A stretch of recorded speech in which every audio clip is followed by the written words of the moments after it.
That's Rehana Reya. So guys, a big round of applause. Anyhow, you are a biker, right? You can jump, you can fly. Thank you so much for coming in. So what's good, your left profile or your right profile? Which one would you like to pick?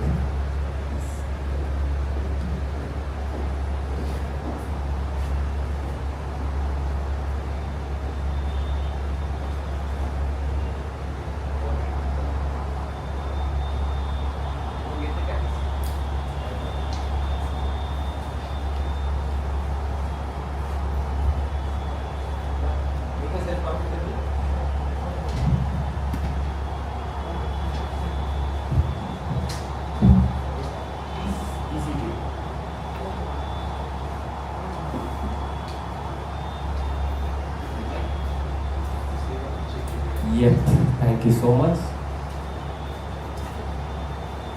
Your old sponsors.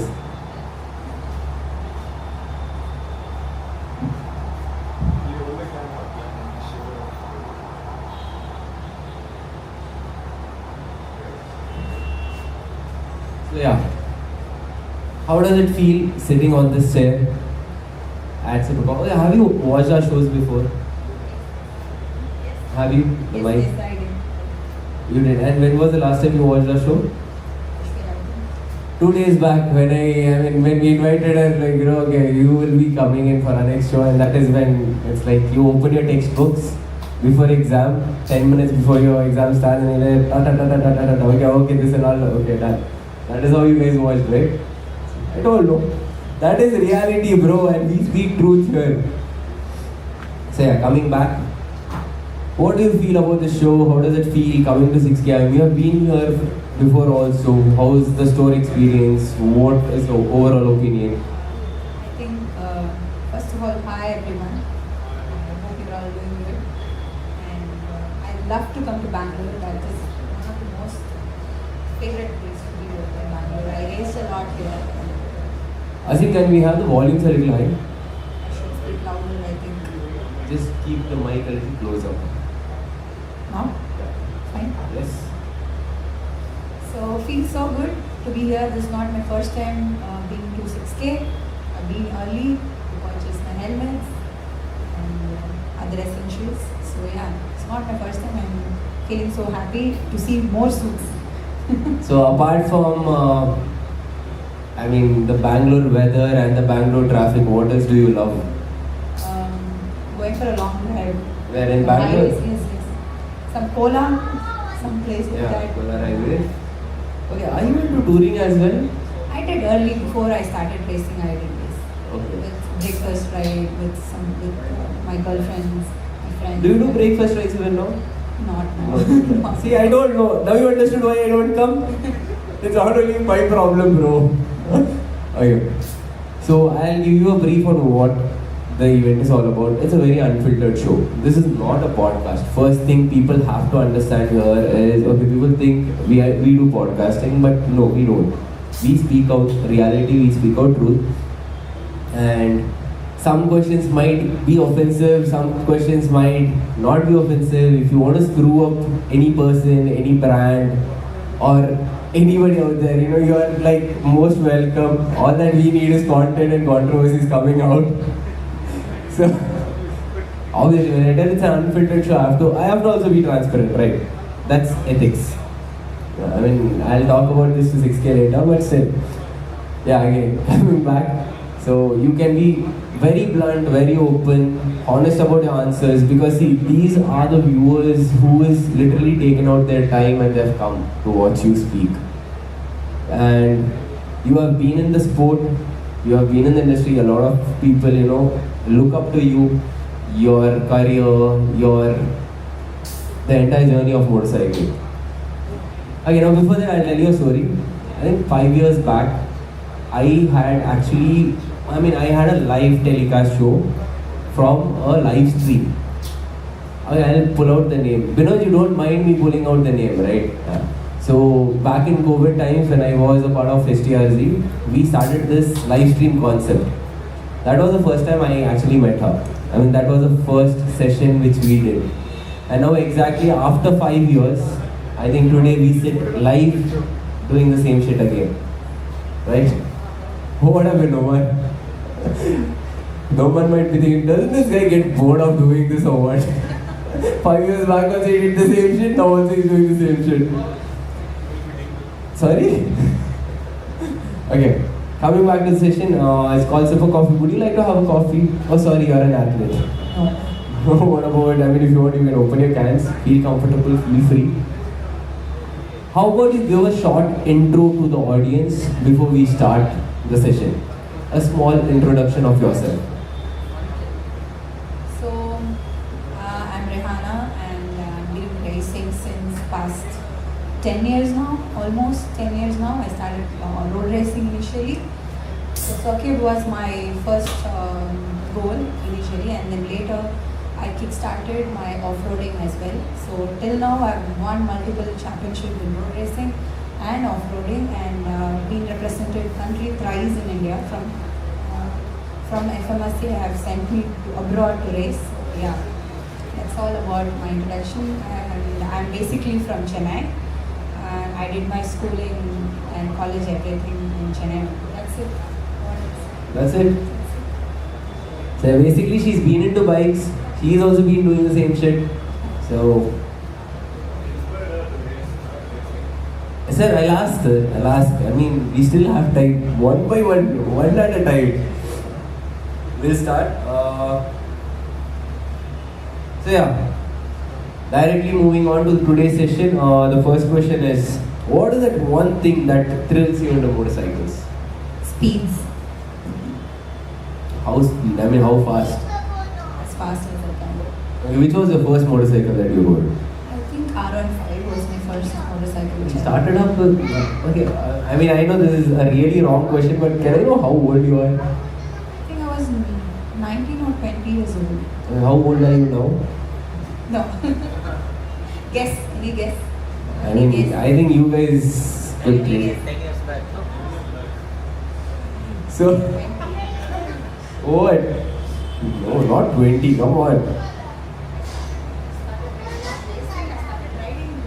Okay. When I was 20. So, what's the age? 10 years. Dude, you either tell me the age or stop making me also confused now. I'm 27. Are you sure? I mean, you didn't No, sound I confident. think I started riding in my 20s, but my racing career started very late.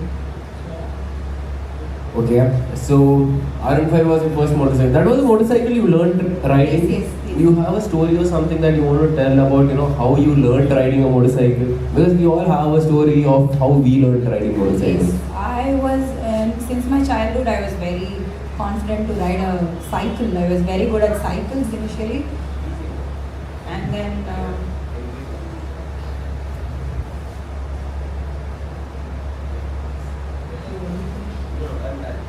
Okay, don't look at me, okay? I mean, this is your audience.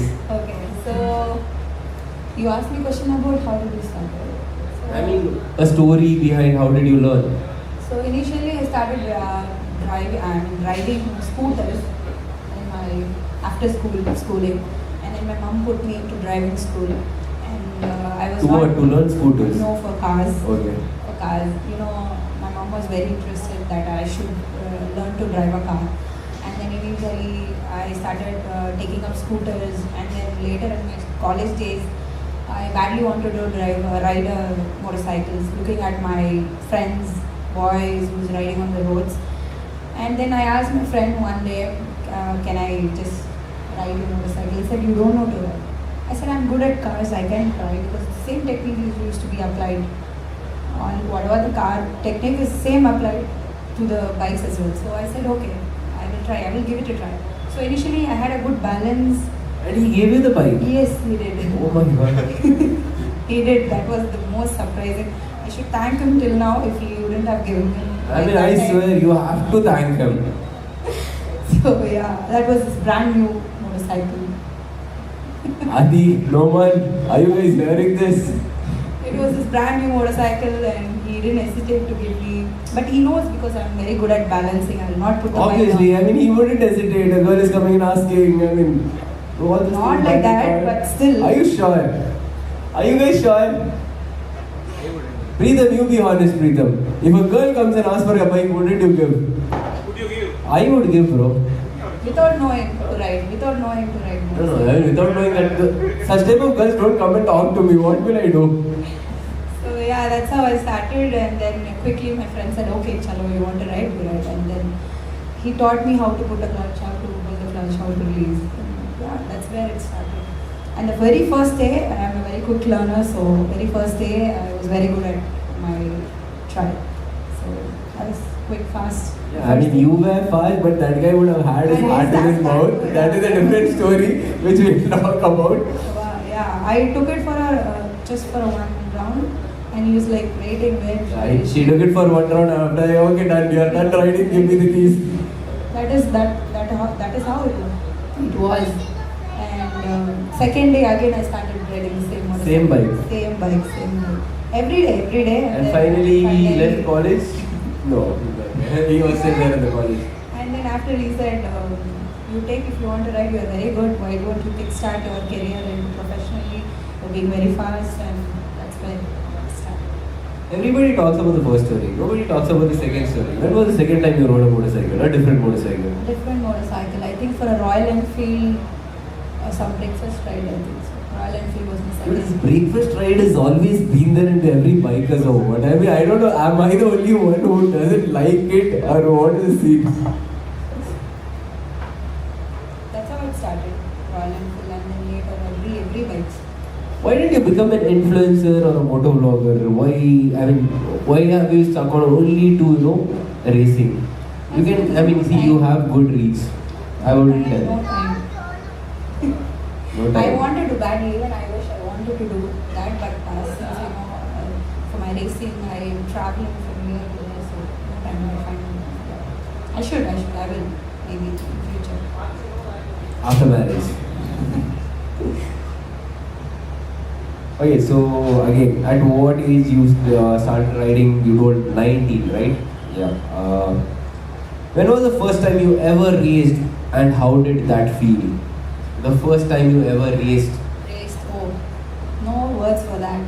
My first race was in Madras International Circuit. That was my first race, and I think that was the first ever race for all women to the entire India. That was the first race they conducted, and that's how it started. Like I initially started riding with my friend, and he told me to go get into professional racing, and I attended a Honda training session. Honda was my first academy which I got into. Honda trained me.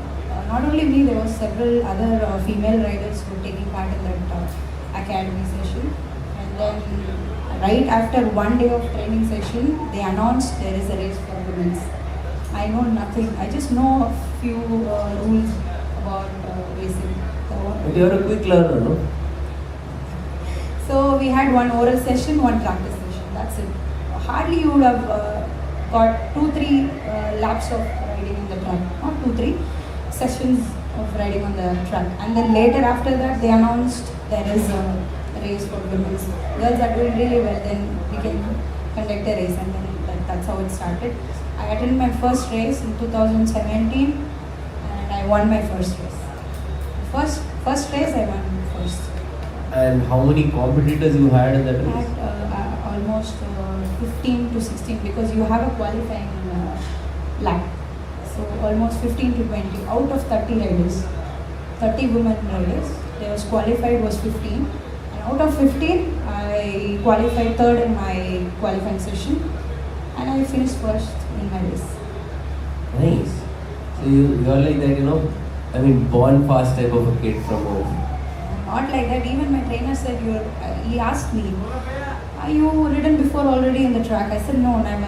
This is my first time. You don't seem like that. You're really doing well. You should attend to get into racing. How difficult was it, to have a first race? Because I see people who are coming down, who struggling. They'll be like, bro suit, bro boot, bro helmet. Yeah, this I wanted to share. Honda training session, that was a one-make championship, where they'll provide you bikes, suits, everything. You just need to carry your helmet along. So just pay your entry fee, they will provide you everything. And what was the entry fee back then? 2,000 rupees. That's it. Adi. Still there is this TVS One Meg Championship, Honda One Meg Championship is still on for all the beginners, for all the new amateur riders who wanted to get into racing. That's where the first step. Let's talk about your achievements. What are your achievements and where all have you raced? I raced in Thailand, Taiwan. So I finished overall. I've been represented the country thrice. So I finished overall sixth place out of all the country riders, amongst 15 or 20. So that was one of my best achievement, and so many titles, championship last year. Recently I see my sprint rally championship and road racing championship. So many. Okay, now tell me, like, when you told like you have raced internationally, right? How are the riders there? I mean, not just by They're very looks. fast. They're very super fast. They're very super quick, and just being I was a beginner at that stage. I just finished my one make championship. I was just out, and I did my couple of races in nationals. Right immediately after they seeing my performance, they put me to international tracks. And the tracks was very crazy, long, fast, and all the other riders were from Japan, US, and so many riders from many other countries. And you see other riders, they initially start riding from age of 4 or 5. They're well-trained athletes, and being amongst between them and you have to outperform everybody is not a easy job, and I struggled a lot. And also I rode Underbone. There's a bike called Underbone. Have you ever heard about it? In Malaysia, you see, it seems like a scooter, but it's with gears. It looks like a scooter. It's like R15, but it will be with gears. So you have to race in that. I am very well trained to race in bikes, not in scooters. So there in Thailand and Taiwan, we have to race in scooters. I saw it first time a scooter. Like first you ride, test the bike, and then later you tell the feedback. And it was super crazy fast. That is why they tell you, never judge a book by its cover. It has gears, and you see initially we are I'm very well practiced in R15s and R3s or R6 or whatever. But there you don't find any comfortable space. That's the scooter, right? Or flipping the corner, so throttling, braking is everything totally different. Apart from bikes. How did you manage? I went to a few riders, those are local riders. I sat with them. I asked them, how do you perform? I saw on YouTube. I asked them, how do you brake? How do you position yourself in the bike? And they taught me little things. And you have to quickly get adapted to the bike. That's how you will see if you're a really true racer. No matter what bike it is, no matter what series it is, no matter what CC it is, you have to quickly get adapted to the bike. Okay, since you told, being a racer, he has to be adaptive. How do a beginner who wants to get into racing, how does he start his career? In road racing or off-roading? Both. Both. First I'll start with road racing. Road racing, you need to have a civil driving license. You must know to ride a bike. That's Obviously, he's not going to come there and just look at the bikes. There are people like that. There are people who doesn't know to ride a bike, but still they have some license. That is also there now. Okay, I mean, motorsports is also corrupted. Yeah, coming back. So yeah, that's civil license, and then you have to attend a training academy session. If you What is civil license all about? I mean, the racing you have to license. be 18 plus. Okay, that's obvious. That's a regular license, Yes, right? yes. But if he or she has to get into racing. Yeah, for racing itself, you need your civil license. Okay. If you are under 18, maybe your parents' affiliations would work. And like coming back, okay, now how do you apply for this license? How do you get them? Oh yeah. So you initially get into a training academy sessions. So you go to a training academy, they'll teach you everything, and after that you will get a certificate from the academy, schools, and later after that you can apply fmsci.in. There is a website. You can go apply there with your certificate. Adi, you better focus here. You want to start your racing career, right? Yeah. Sitting there later on, don't come ask me what to do, bro. You don't even dare call me, regarding this. So yeah, that's all. And what about off-roading? How is it different? Off-roading is cool. It's not as there is no restrictions like. You're a good people. Since maybe because I have already FMSA license for nationals in road racing, maybe it was very easy for me to get an off-roading license. So initially, if you're a beginner, if you wanted to have an off-roading license, that is also quite easy. You should get some certificate through any athletes who's qualified athletes. If they give you a recommendation letter or something, that would be working. So What? if you get a recommendation letter You tell me how much you're going to pay me for that. and you want to professionally learn it, there are also schools for off-roading. You can go there and learn it. But for applying license, this is the procedure as far as I know. Yes. Obviously, what will change? Any riding school or riding academy that you would want to recommend people? I will. It depends on their budget as well. Riding schools, there is California Superbike School if you really wanted to go to it. I mean, that went literally out of the league, but yeah, something for a beginner like him yeah. who is still in college. I would say there's a lot of academies. Okay, what is starting budget of these riding schools? It depends on the track, which track. It depends on the track also. It depends where they are conducting this academy because track budget is also dependent on that. On an average? Average 20,000 I think per day sessions. You will have 4-5 sessions per day is 20,000. I think so. How did you manage, with That's what funding? initially I started. That time Honda was initiated this academy for particularly for women. It's for free. So that's how I. And even now TVS is providing that sessions for men. Are you okay? and women. Are you okay in them changing his gender? Anyway, it's 2025. What's the Adi? That means you already spend some money. Even free academy sessions are still available from Honda and TVS, but that will be seats will be filled very fast. All recommendations, approvals, and all connections. Even now, TVS One Make for women's they provide free academy sessions. I think so. So yeah, coming back to you, being a woman, how hard was it to get into motorsports? What are the challenges that you had to face? A major challenge of being a woman I face is all about financial. You know how expensive this Even me, being a man also, they are facing these days. But being a girl who doesn't work at that time, who has family restrictions. So yeah, it was very difficult for me to manage.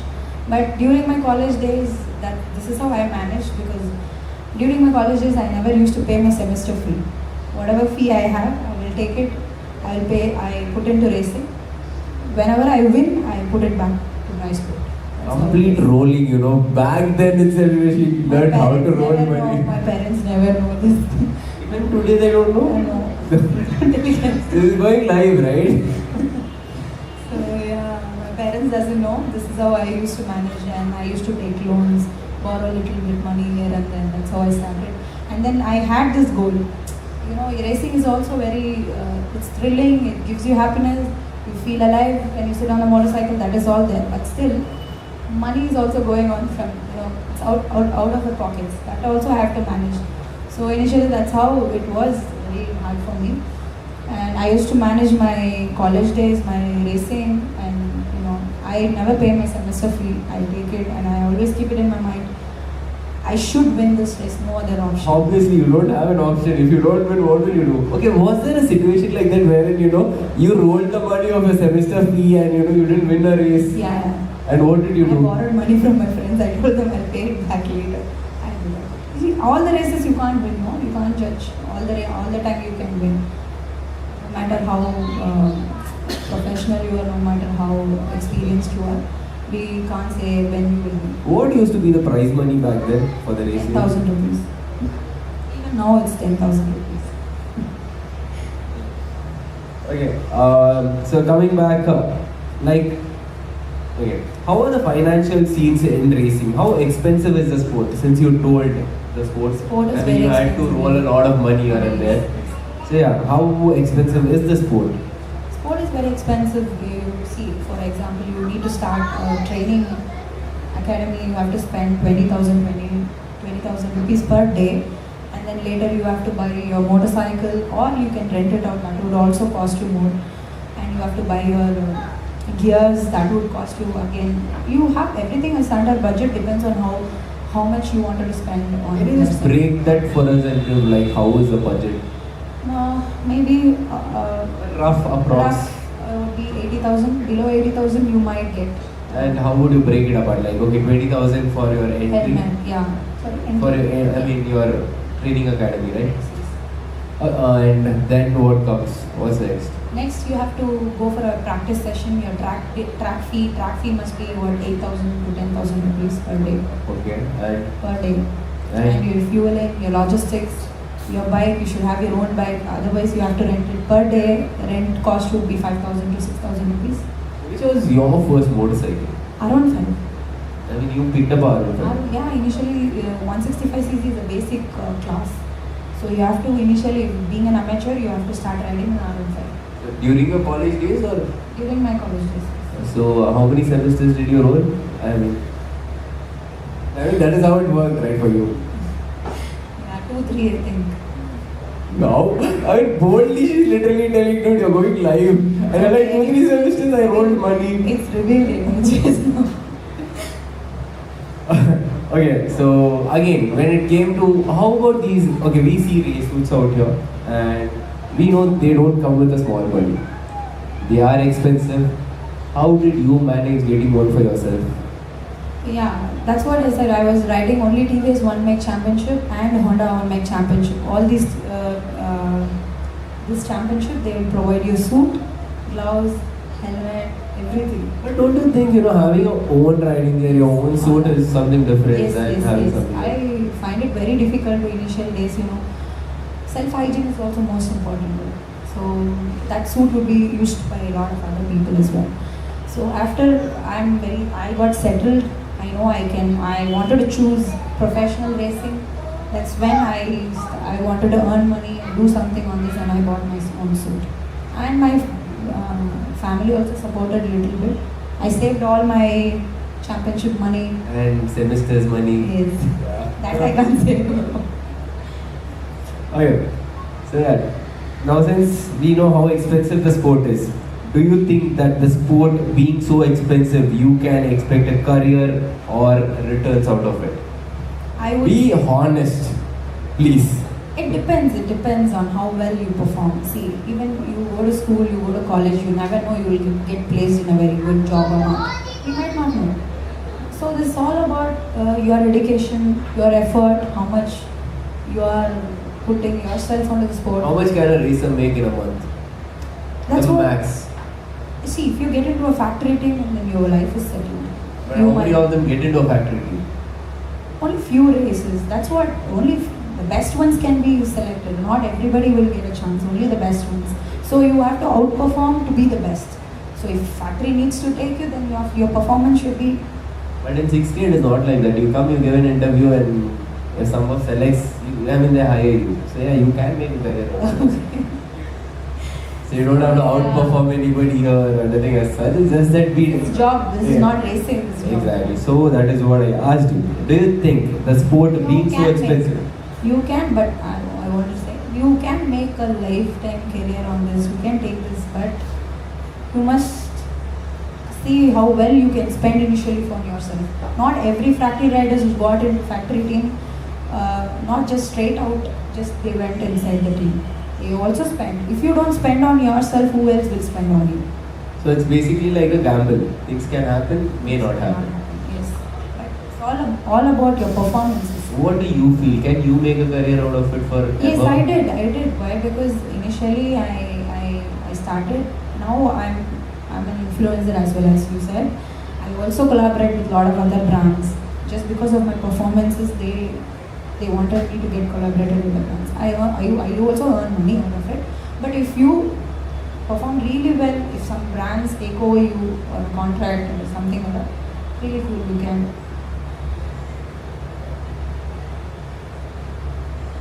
Adi, what's your decision? You'll do it. Very sure.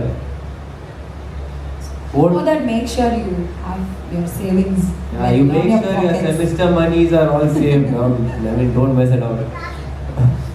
So you had a question. What was it?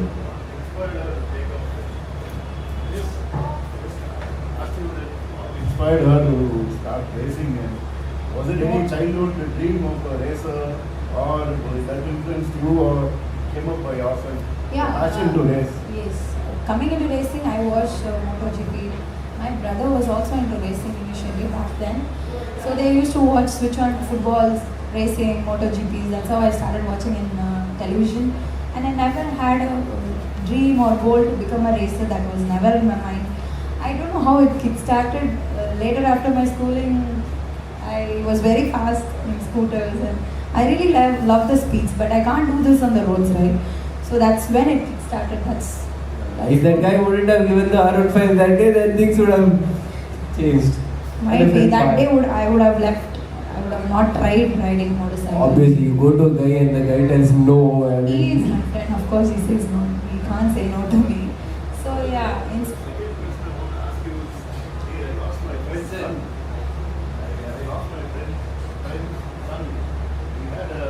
Shreyas.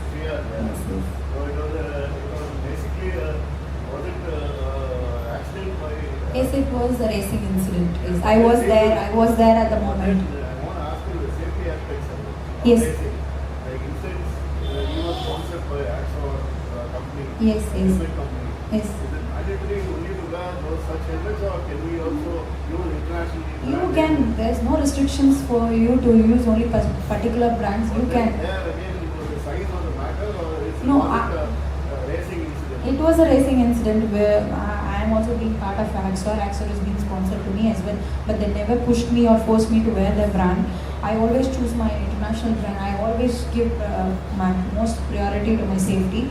But that day, that was very unfortunate that we didn't know that he's wearing a wrong size or what. But it was very unfortunate that shouldn't have happened to him.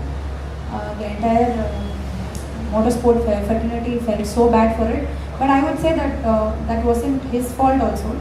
I know from the Axor side, Axor never pushed him or forced him to wear such helmet, but he did it by on his own. I think they ordered a helmet, it was supposed to come. Meanwhile, this happened, so it was very sad. So again, the safety is a priority we should consider in racing. Right? Yes, yes. In India, basically, that is not taken into the sport very seriously. No, not like that. We have pre-scrutiny where. And why did they allow him to use such a? Yes, they only check it on the outer part. See, there are riders' faults also. There's a lack here now in terms of safety of the person. See, I have seen a lot of people doing this as well, being very open and being very frank. Initially, when they come to the scrutiny to show their scrutinize their gears, they show a different gears. And then when they go back to racing, they wear a different helmet. We might not know. Officials will not come back and check every time, but they do check on the exit, on the entry. They do check. But I don't know how this happened. But I think he added extra paddings and everything. It was very unfortunate. We can't say. You riders got together about this incident and made it improve the situation. Yes, for situation, future- yes. future youngsters who are coming. Yes, we all, even official know this incident happened and they wanted to initiate airbag systems from this season, from this championship. I think the airbag system should be fitted in racing suit. Yeah, that is also there. See, in international racing also there are incidents happens like this. They wear much more safety gears, but still you can't predict. Racing, we cannot predict what will happen at what time. So it's all about. It's very unfortunate. We can't say. It happened. For me also it happened. My helmet had broken into pieces. I was wearing the best helmets, but still it happened. You can't say this. thank you, sir. A lot of things just flash back, something 3 years back that happened. Yeah, Right, I was there on that same incident. Okay, do you guys know about this incident? No, right? Okay, a very talented young kid. He was about, how old? 12, 13 years? 13 years he was. He had come to Vodafone also, right? One training session we had also done with him. He was an off-road racer first. And Yeah, then, I mean, we have trained him like that. Oh, is it? Yeah, one session he has done in Vodafone also. So, a very fast kid, I would tell. Brilliant, talented, but unfortunately, one of his races in the circus, he had a crash and he passed away. that's because only because of the helmet also. Bike ran over him on his ribs. So he's very small, right? So yeah. And I was there in the hospital. I was there with him, and we couldn't save him. So, yeah, coming back, when we speak about crashes, accidents, what was the most major crash that you have been through? Um, I broke my elbow chip once in my rally racing. I broke my elbow chip, and I've not broken bones till now. Touch wood. I've not broken any bones till now. You're sitting on a wooden chair, nothing happened, we tell you. So yeah, I've got into many crashes. Initially when you push yourself a lot, no? When you train yourself to beat your own lap timings, we will push. So I've crashed many times. The major incident what have happened till now is I have broken my chip. Apart from the injuries, small, not major ones, small injuries. Some injury that actually, frightened you, or you thought, okay, that's it, my career is the end. The last season's injury and the previous season injury I had, this wrist was vein. Wrist was not moving, working, mechanical issues, what scenes? Yeah, you should have seen, you should check my last racing video. And I crashed and we collided with another bike and my hands got stuck into the bike and this bone just came out. Not out, but there's some ligament problem. Till now I'm suffering with that. And previous year same incident happened. I got cut.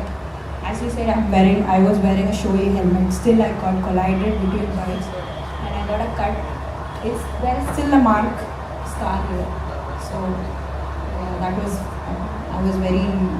I was not scared, but then I should be very careful to not fall. Sir, have you heard of this racer called Nicky Hayden?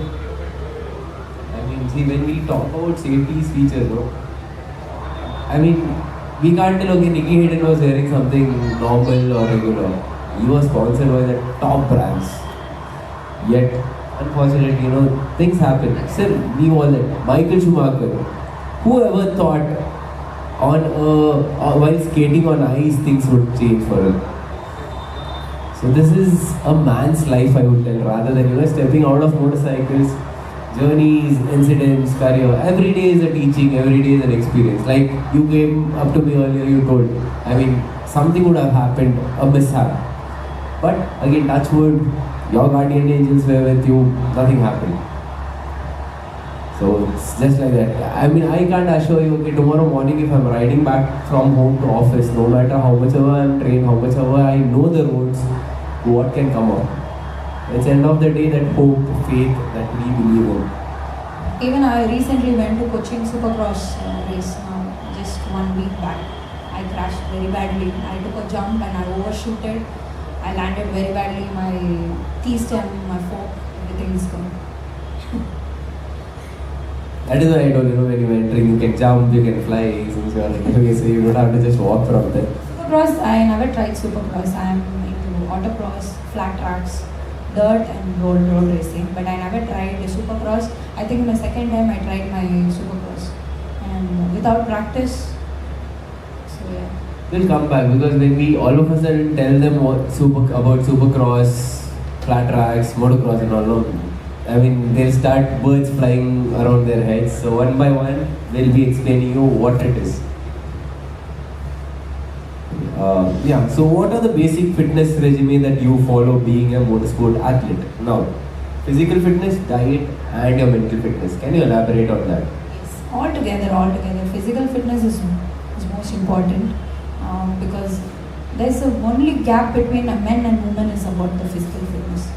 A man can handle 1000cc bike, why a woman cannot handle. They can also handle with due practice, due trainings, due sessions in the gym. Yes. So I do my gymming, I do my cycling, I do a lot of cardio workouts, and I never lift more weights. I'm always focused on floor workouts. So yeah, cross fitness, swimming, cycling. Yeah, that's how this is my regime. And what about your diet? Diet, for me, I can eat anything. That's how my metabolism works. I eat everything, but I train 2 times harder than what I eat. So that's how. Coming to the most crucial part, your mental fitness. Because usually people don't talk about it, but yeah, you know it very well how important that plays a role. Because every rider out there, goes through a stage where he even ends up, feeling like giving up things. So how do you work on your mental fitness? Sometimes you might feel very tired mentally. Once I put on my helmet, there's so many things will be running on my head. I should win my race, I have to take care of my financial things. So many things, but then when you sit on the motorcycle, you should have your focus on the track. Your focus must be 100%. So for that, I train myself in my gym and say to myself that we have to do it, we should do it, that's it. So yeah, I train mentally, I don't believe in these meditations, and I don't have such patience. So I listen to music, I keep myself as composed as possible, and yeah, I eat a lot. I eat a lot. I mean, yeah, guys, that doesn't work with everybody, so please consider it only with her, okay? Mentally, you have to be very fit to be to. Is there any time, wherein you have felt like, okay, that you want to give up? I mean, that's it. No, You don't never, want to. never. I never felt like that. Maybe there are so many times where my bike has given on me. There are technical issues. There have been so many technical issues. Yeah, that time I saw that even those times I never wanted to give up. My only confidence is that I have to push harder no matter what happens. Give your 100%, the rest falls. Just like that. Coming back, okay, let's have a clear cut. Coming back, How do you differentiate both circuit racing and off-road racing? Circuit racing is something is close, right? It's only on tarmac. And off-road racing, you have multiple segments on that. You have flat track, autocross, supercross, motocross, rally. So yeah, in road racing you do a few laps. Whoever crosses the finish line first, that they are the winner. And in rally, something is different. Rally, you have to do your own breaking your own self timing. So Why don't you think endurance happens in circuit racing as well? Circuit tracks also endurance, like 24 hours. Yeah, 24 hours. Not 24 hours. No, That's these an are international. race, yeah. That's So I'm international. talking about overall when it comes to the racing segment. So how would you actually differentiate rider to rider? Like when it comes to motocross, off-road racing, you have an entirely different technique, a different motorcycle setup. And when it comes to off-roading, you have entirely different techniques again there and different motorcycles you use. Like how do you differentiate them? Why? You have to train accordingly for road racing and off-road racing. You know how the difference. I know, they have to know. No? So in circuits, you have to your lean angle, body language, your position on sitting on the bike is totally different. On off-road racing, it's not like that. It's completely different. Completely different body language where you have to do it. And in road racing, you have more gears. The motorcycle will have up to 6 gears. Here it doesn't have. Here you have to train on all kind of terrains. There you have to only on road racing is just tarmac alone. What do you enjoy the most, circuits or? Both. Enjoy more in off-road, where I can train every day also. But in circuits, I can't do that. Okay, one question, okay. Usually when you are into circuit racing, right, they tell you, you have to also practice on an off-road terrain. How is that relevant? That is how I started doing my off-roading. I was doing my road racing. Every athlete used to train harder in the off-road. I used to ask my mentor, my principal, like, why are they training on the off-road?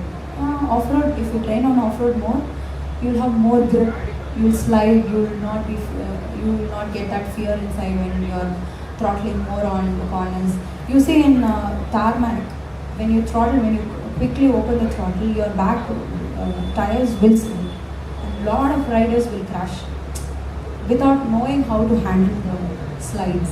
They'll fishtail or tank slap. There's so many other things which on road racing happens, but most of the riders will not be trained for that.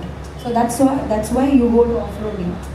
The tarmac is different, the tires are different. So when you start really practicing on that, you will be playing that on the circuits as well. You will be much more fast.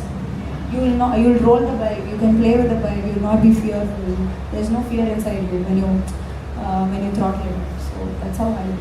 Okay, so basically you build more confidence. Okay. Confidence and also learning new techniques like compass steering. Wouldn't that affect the body position and Yes, stuff? it when comes- I did. mean, Even now, to- yes, even now when I train a lot in off-roading, because off-roading is very feasible. You can ride every day also if you just have a ground or a dirt track or something. You can tell it's not that expensive as road racing. Road racing, it is not. So now after 8 months, I did not touch my road racing bike. If I go sit on my road racing bike now, my legs automatically go straight, just like off-roading. Then I have to few couple of laps later, I have to get a factor to road racing bike. So yeah. I mean, then how is that relevant is what I'm asking. Like, apart from, getting that confidence, handling your motorcycle, apart from that, is there anything else that is going to benefit the road racing? Yes, that's what you will build more confidence. Your skills will be more developed if you ride on off-roading and then go to road racing. Your counter steering will be much more better. And in off-roading bikes, you see 0 to 100 is very quick. In road racing, it's quite long-lasting. You see more straight. Here is the quick gear shifting is very quick. So it will really help you in your race start. You can easily be very quick also. In off-roading, you see more short turns, short corners. You have to flip the bike immediately, which will help you there in road racing as well. You can more flexible. Since you have trained with a lot of terrains like this, and it will be like a butter for you if you race on surface. Now coming back, earlier you just mentioned about tank slappers. A very crucial topic. Can you just give me a hint on why do you think tank slappers happen? Tank slap happens when it depends on which motorcycle you race. Let's take it. It doesn't happen with a 600 class. you overshoot, And how? overbrake also. That time also the bike throws a lot. Okay, I mean the tank slapper has an entirely, a different, I would tell a mood swing. I mean all of a sudden you don't even expect things and it plays around. So what is the main reason for it? That's overshooting. And your how do throttle. you handle it? You have to train accordingly. You can't handle at that moment. That's what I say mindset is very important. Even at that moment, your brains has to work very quick. How do you have to, even if you might know inside your helmet you're gonna crash, you're gonna fall. Even that at that moment also you have to be well trained. How well you have to fall also. So you're telling like tank slappers can't be handled? It can be handled. It depends on how fast you go. It depends on how situations. I mean tank slappers usually happen at high speeds. Higher right? speeds, yes. If you cross about 300 kmph. Below that also, if they overpush immediately, it can happen. It has happened to me in my 150cc motorcycle also. I mean how did you handle it or did you crash? No, I didn't crash on that. I handled because I don't know that. My quick response, I quickly responded to that and immediately I stopped the vehicle for some moment and took a breath and then I went again for my training sessions. Okay, we have seen you on circuits, we have seen you on off-roads. Why not drags? Drag racing. Drag racing is not much more fun for me. It's just a straight. I don't feel it more excited. That doesn't give me that push. Okay, but you I'm love more speed. faster and confidence. I mean, you love speed, right? So Speed is what we also do in road racing. Now. That same straights we also go in the same corners. But I'm really quicker in corners, so the straight doesn't thrills me. yeah. Coming back. I tried doing drag racing as well. My reaction time was very well, everything was better. But even for drag racing, you should have a separate skill for it. Not everybody could do drag also. Not every rider, every athlete can perform in drag. So even that's true example is me. I'm very much more better in tracks and off-road everything, but I'm not better in drag. Maybe I don't feel that hang on that space area. Maybe. And your gear shifting matters a lot. It's just one chance. If you lose it, you can't correct it. You lose the race. So your reaction time is more important there, and your gear shifting has to be very quick. So yeah. Understood. Okay, now coming how can a beginner select his first motorcycle when it comes to road racing and off-road racing?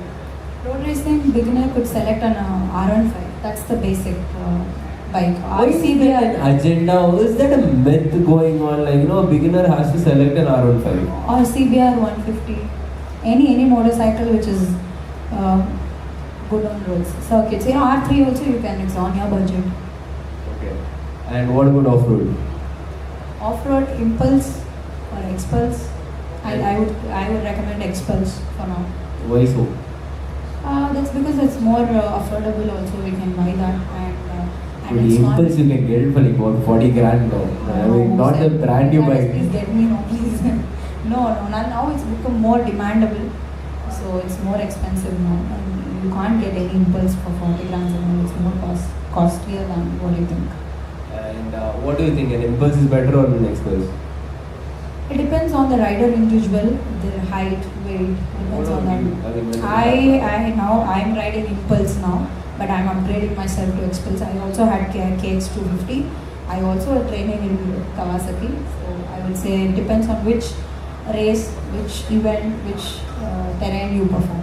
What do you think, if you have to choose between an Indian motorcycle or the foreign motorcycle like the KLX or the KX or the RMZs, would you go for the foreign class or would you still pick an Indian motorcycle? I still pick an Indian motorcycle because I have a separate class for women. So when I have a class separately, then I want to perform there.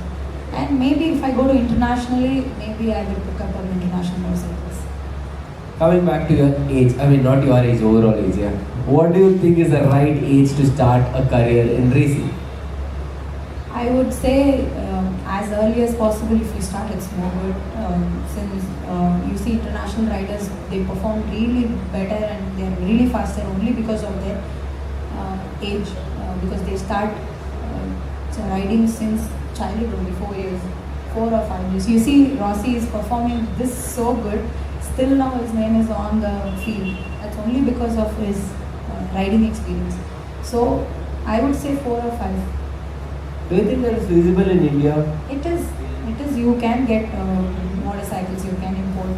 You can get motorcycles. At least not into motorcycling, you can get a strider at least for a kid to train them initially to make them better. Before riding motorcycles, you can put this a generation, strider. okay, I can agree. The people who are sitting here, in future, if they are getting married, they might, depends on you guys again, but yeah, they might get their motorcycle, kids into motorcycling or not. But during our generation, do you think that is something sensible? At the age of 4, my dad, even from a 1 kilometer distance, he wouldn't have thought, getting me a motorcycle. That is there, that is why they are very faster. We can't give reasons in international tracks, no? That is why they are faster. So isn't that a drawback in motorsports industry in India? Maybe early, not now. Now you have more other options.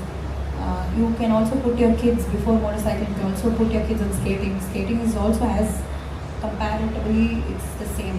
You see, they have to do a lot of workouts on their legs to get better. So strider or skating before getting into motorcycles. At least they will have some hand. Directly putting them into motorcycles is not, as you said, it's practically won't work out. But one step at a time. Yeah.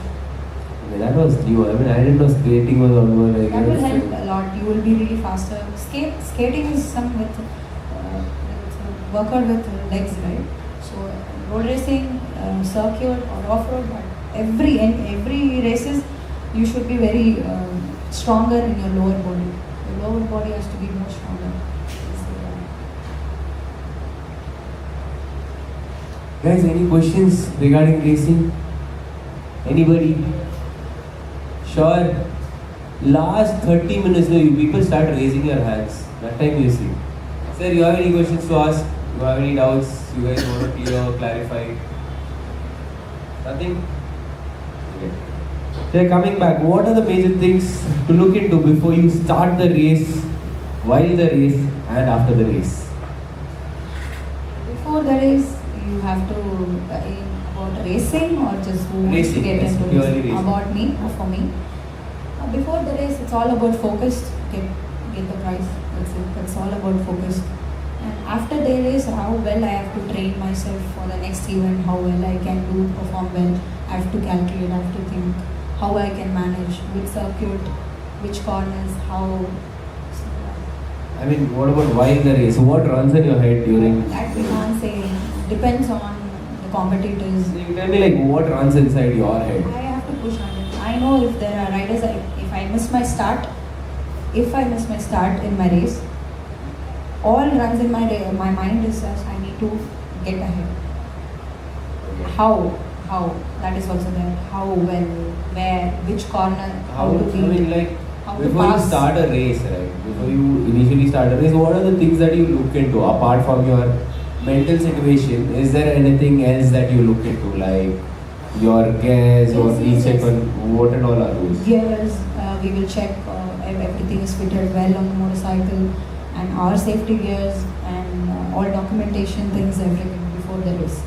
So while racing is just only focused on race. That's it. Start and finish. So why does road racing use leathers and off-road doesn't? See, leathers are something that gives you the utmost safety, right? So why not? Leathers for off-roading. And that's because of flexibility. You will have more jumps. You will have more different sort of terrains in off-roading. But road racing, it's all about more speed. Off-roading, you carry less speed in a shorter time. So that's the reason I say. What do you prefer? You yourself being into leathers or? Leathers are much little. I mean, leathers, they look hotter. So yeah, but still. But leathers, yes, in a very hot condition, you can't manage leathers. But we got used to it since 8 Dude, years. you practice in Chennai, right? MMRT, you know, that is the snowfall all the time. What can get hotter than that? That's what I'm saying. It's very, what is it? It's very. Bro, trust me, that is one place, no, that would be like a last option for me to ever go to. I stand out there and I'm sweating for no reason, without doing anything. That Imagine hot. riding with suits. I mean, I And you have have no other no idea. I option. mean, seeing all these conditions, I'll be like, circuit racing, let it be there. But I like leathers also. I like off-road. Off-road gears are much more breathable. Comfortable. Yes, comfortable, breathable also. But leather suits, yes, of course, you have no other choice. You can't wear this for. But I wouldn't tell off-road gears are also that comfortable. I mean, we know the pain, right? I mean, you remove those knee braces and all after like one day session, Yes. it gets really difficult to even stand after that. For off-roading, you have this chest guard, armors, your knee brace, boots, and knee braces, neck braces, and then your helmet. Nothing is less than like food. It is also quite difficult only, but still, you will get used to it after some few practice sessions or after some time, you will get used to it. Okay, now let's differentiate what's rally racing, motocross racing, and supercross. What is rally racing? Rally Let's racing. differentiate, let's break it apart so that we have a clear understanding how it is different. Okay, rally racing is all about you have to. It's a very long track where you will have to race on yourself. You might not be starting with other riders, other competitors. You have to start first, and then you have to finish. And whoever clocks the best timing, they will win the race. So they have separate stages. Each stages has duration of time where you have to finish within that time. So that's called rally racing. Motocross. Motocross something you have multiple jumps like tabletops. Motocross, I want to put it a little more in an easier way. Motocross and supercross, what is the difference? Usually Motocross- people get confused. Yes, motocross is something where people have tabletops and smaller jumps.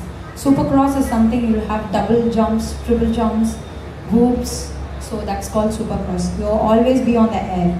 Supercross is something always be on the air. Understood? Motocross and supercross are much more similar, but supercross has more jumps, more whoops, more difficult terrains, much more than the motocross. So, I mean, what do you enjoy since you just experienced Supercross and you have That's been not in... cup of my tea. I don't usually ride on supercross or motocross. Why so? Why do you have to say that? Due to safety reasons. Once you take off, if you don't land it well, and then for sure you're gonna get some injury.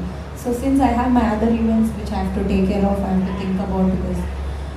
So I have my championships lying on my head, so I have to be careful for that. Maybe I wanted to give it a try, if time permits. How do you usually manage everything together? I mean, don't you think there's a lot on your plate? Yes, it is, yes. But then racing is my lifestyle, racing is everything for me. So I breathe racing, so yeah. I mean, it's... When you're so much interested, when your passion is so much into racing, you don't feel about all of this. You keep doing it. How does the parents react? I mean, what do they say? I mean, are they completely okay with No, it? they are not okay. Till now, they're not okay. I'm still not gone back home. I'm still traveling. They're not okay because you've not gone back home or because No, they're not okay with me to do racing. Since I'm a woman, they feel that being a girl, racing, and being from a Muslim background family, right, how restrictive they are, how pampering they will be. So they don't want me to do it, but still pampering part, I'm not agreeing. Okay, that you only keep, but apart from that rest. Apart from that, yeah, they don't agree. They don't want me to be into racing. They want to settle my life, take care of my life, just be like a normal other kids, what other kids do. But then I break the stereotypes. I said to my parents very clearly, this is what I want to do.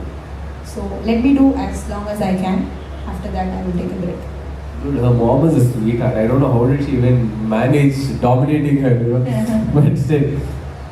So coming back again, like, since you keep, like, how often do you practice? How often do you race?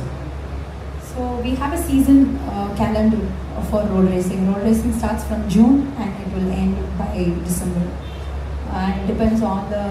That's for road racing, road right? racing, yeah. Now off-road racing? Off-road racing, anytime. There will be seasons going on from May till December. The season will be on for the entire year. Just imagine your dates clash.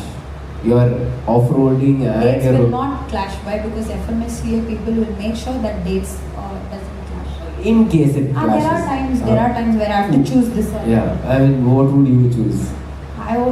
Till now I would have chose road racing. Last year I did not take part in any championship. I did not come to off-roading itself. I was in a break. I'm here back again after 1.5 years of break. So yeah, I chose road racing. I mean, what was the reason for the break? I mean, you breathe racing, right? Yes, that's what I was doing, road racing, right? So I was doing road racing. My focus is all about, because my road racing people, my team, my principals, they were always asking me to stay focused on one thing for now, and then we'll do, because off-roading we more tend to get injuries.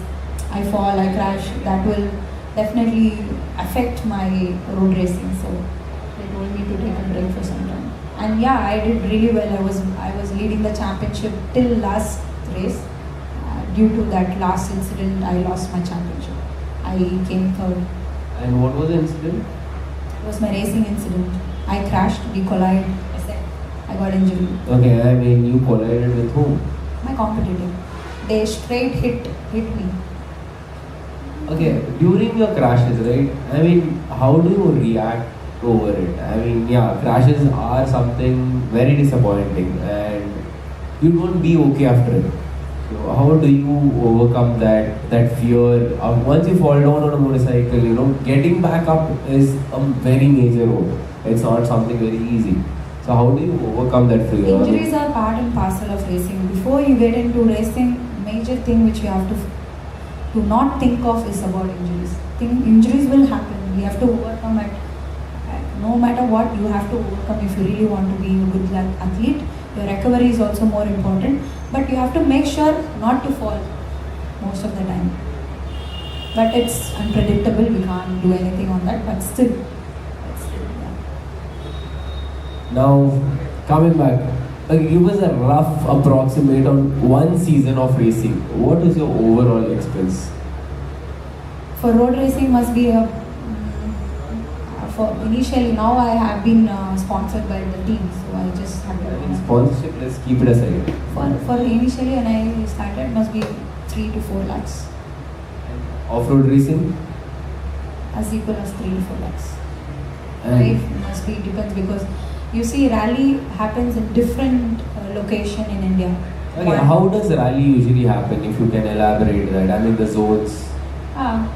No, there is no zonal qualification on it. You are direct, you can apply a license, you can get into rallying. No, And I mean you have your different zones, right? The qualifying zones. Like that is only for sprint rally championship, not for the I know since INRC. you spoke about sprint and rallies, how is it different? Yeah, sprint which will come with shorter kilometers than the rally racing. Rally racing will each stage you will have about 20 kilometers each stage. There must be 3 stages, there must be 4 stages you have to cover. So overall you will be covering 150 kilometers in a day. So that's you have to race in 150 kilometers. So yeah. Now, racing for 150 kilometers is not a joke. See, riding 150 kilometers will be a piece of cake for you guys because you guys go have breakfast there, chill there, take your own time and then come back. Okay, but when you race, it's not a piece of cake, Yes, right? it is. How do you manage? When I initially started doing rallying, I never know what to do, how to do. So I just know to race, that's it. And rallying got so much of rules and regulations.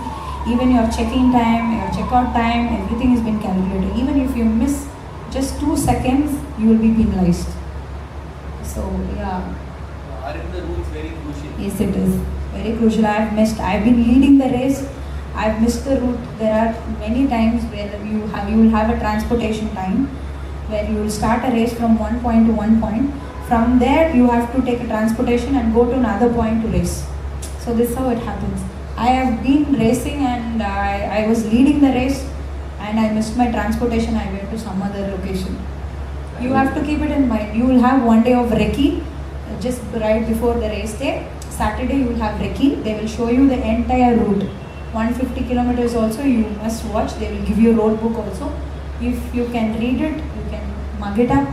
It's up to your choice. But you can't do that as far as it's not possible. But you have to keep every key points where you have to take left, right, where, how. You have to keep everything in mind and you have to race in the next day.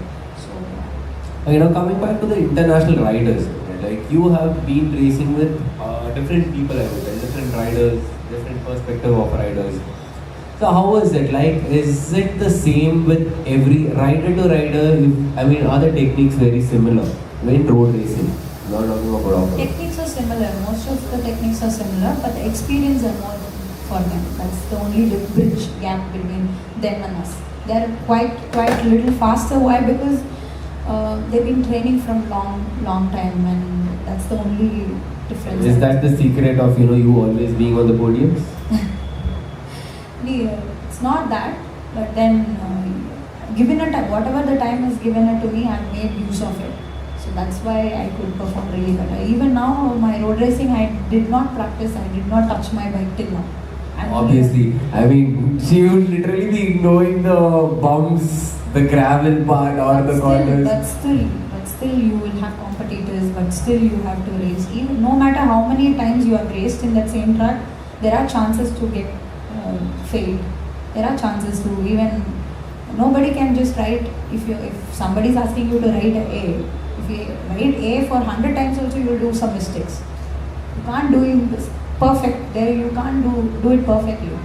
So there are chances to miss. There are chances where we will overshoot. There are chances due to pressure, we will lose the race.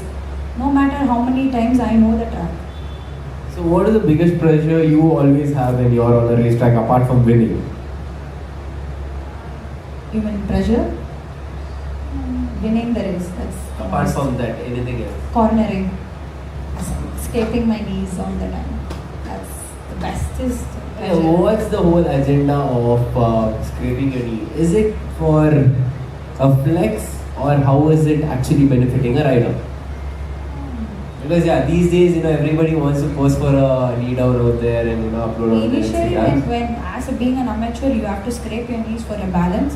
Later, after you become a pro, you don't have to scrape your knees. That's a waste of time. And what makes you say that it's a waste of time? You have to be more subtle in between. You have to be more. You should lock your body more inside the bike. You to become more faster. Then you have to take down your knees, scrape your knees, and then slowly get back in your position, and then go on straights. So that wastes a lot of time. So once you become a pro, you have to race like a pro. Nice. Once you be a pro, you have to race like a pro. Yeah, that's for beginners. Beginners wants to do it. Why? Because to get that hang, to get the balance, to get the fear out from scraping the knees, because it tend to happen when you're racing out of your own. You might not know I'm scraping your knees. It will happen. So that initial stages, yes. And then later, if you become a pro, you don't have to scrape your knees. That's you see all the professional international riders, they don't. Mostly they'll try to be tucked in inside the bike. So as much as possible, you have to be inside the bike. Okay, when you talk about these international riders, right, how different are they compared to our Indian athletes in motorsports? In racing, I would say, what is the difference is waiting for them. But in Indian motorsport, it's not that's not happening that way. So yeah, there's a lot of difference. So if in case if you ever get an opportunity to go to an international country and get trained, which country would that be? Spain. Why so? I mean Spain, I think even last cup of coffee also we had the same answer. Why? What is so special in Spain? Spain, you have more facilities for off-roading also, road racing also. You see many athletes perform really well from Spain. So they are very good. They have more exposure. They have many facilities like off-roading, circuits. There are more circuits in Spain. How many riders in MotoGP are from Spain? Most of them, 80% of them. 80%. See, Marc Marquez is from Spain. And So many riders. You see, Casey Stoner is from Spain. So many riders. And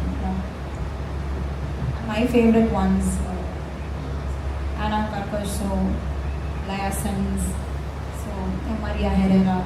So many riders. so how does this thing work for international races in women category? I mean, we don't see them in